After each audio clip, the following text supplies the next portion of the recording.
பாஜக booth committee பொறுப்பாளர்கள் கூட்டத்தில் மத்திய உள்துறை அமைச்சர் அமித்ஷா தற்போது உரையாற்றி நிறைவு செய்திருக்கிறார். அதிமுக பாஜக கூட்டணிதான் தமிழ்நாட்டில் ஆட்சி அமைக்கப் போகிறது என்கிற கருத்தை வலியுறுத்தி கூறியிருக்கக்கூடிய அமித்ஷா அந்த கூட்டணி 39% வாக்குகளை பெறும் என்கிற நம்பிக்கையையும் வெளிப்படுத்தி இருக்கிறார்.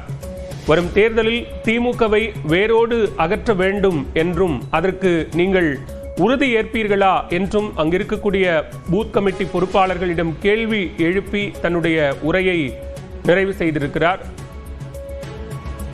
நம்மோடு தொலைபேசி வாயிலாக இணைந்திருக்கிறார் திராவிட முன்னேற்ற கழகத்தின் சார்பில் திரு ஆர் எஸ் பாரதி அவர்கள். சார் வணக்கம்.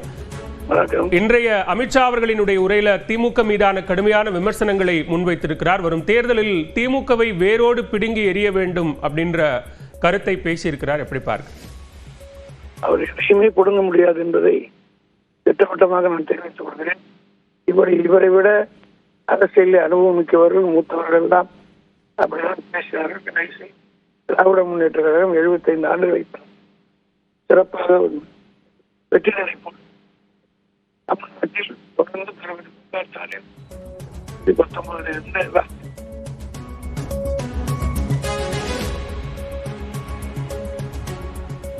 நெல்லையில் நடைபெற்ற பாஜக பூத் கமிட்டி பொறுப்பாளர்கள் கூட்டத்தில் மத்திய உள்துறை அமைச்சர் அமித்ஷா உரையாற்றி இருக்கிறார். திமுகவை வரும் தேர்தலில் வேரோடு அகற்ற வேண்டும் என்று அமித்ஷா பேசியிருக்கிறார்.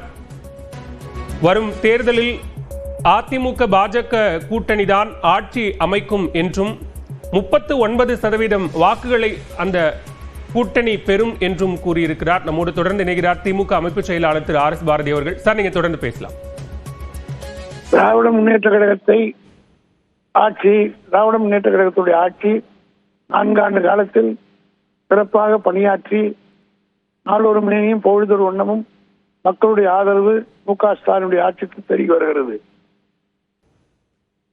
அமித்ஷாவை பொறுத்த மட்டிலும் ஏற்கனவே 2021 இதே கூட்டணி தான் வென்றது. அதை வென்று காட்டியவர் தளபதி மு.க. ஸ்டாலின் அவர்கள். ஆகவே இவர்கள் என்ன கூப்பாடு போட்டாலும் தமிழ்நாட்டில் இவருடைய பாஜக பலிக்காது, வேரோடு புடுங்குவேன் என்று சொல்லுகிற அமித்ஷாவுக்கு நான் தெரிவித்துக் கொள்கிறேன். இந்த இயக்கத்தை எவனாலும் புடுங்க முடியாது என்பதை கடந்த காலத்தில் நாங்கள் நிரூபித்திருக்கிறோம். ஆகவே அப்படி பேசுகிற பேச்சை அவர்கள் நிறுத்திக் கொள்ள வேண்டும். திராவிட முன்னேற்ற கழகத்துடைய தொண்டர்களும் கூட்டணியும் வலுவாக இருக்கிறது. இந்த 200 இடங்களுக்கு மேல் வெற்றி பெறக்கூடிய சிறப்பான நிலை தமிழ்நாட்டில் நிலவுகிறது. ஒவ்வொரு முறையும் இவர்கள் வந்துவிட்டு போகிற போதெல்லாம் திமுக கூட்டணிக்கு வாக்குகள் கூடுமே ஒழிய குறையாது. திமுகவிற்கு உதயநிதி ஸ்டாலின் அவர்களை முதலமைச்சர் ஆக்குவதுதான் நோக்கம், அந்த நோக்கம் நிறைவேறாது அப்படிங்கிற கருத்தையும் திரு அமித்ஷா கூறியிருக்கிறார். அவருடைய கற்பனையான கேள்விகளுக்கெல்லாம் நாங்கள் பதில் சொல்லிக் கொண்டிருக்க முடியாது.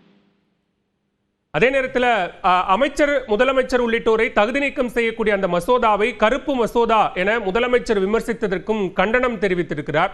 தமிழ்நாட்டில் முன்னாள் அமைச்சர்கள் சிறைக்கு சென்றார்களே, அவர்கள் மேல அப்படி ஒரு நடவடிக்கை வந்திருந்தால் அதை முதலமைச்சர் ஏற்றுக்கொண்டிருப்பாரா அப்படிங்கிற கேள்வியையும் எழுப்புறார்.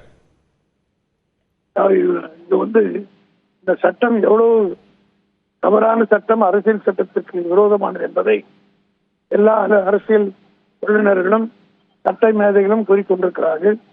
ஆக பாஜக நாளுக்கு நாள் செல்வாக்கு இழந்து கொண்டு வருவது, திருட்டு ஓட்டின் மூலமாக இவர்கள் ஆட்சியில் அமைந்தார்கள் என்பது நிரூபணம் ஆகிக் கொண்டு வருகின்ற நேரத்தில் இது போன்ற சட்டங்களை பயன்படுத்தி எதிர்கட்சிகளை ஒடுக்கிவிடலாம் என்ற உள்நோக்கத்தோடு தான் இந்த சட்டத்தை கொண்டு வந்திருக்கிறார்கள். ஆக நீதிமன்றம் நிச்சயமாக இந்த சட்டத்தை ஏற்காது, சரியான தீர்ப்பு வரும் என்று நான் உறுதியாக சொல்ல முடியும். மிக்க நன்றி திரு ஆர் எஸ் பாரதி. இணைப்பில் வந்து கருத்துக்களை பகிர்ந்து கொண்டமைக்கு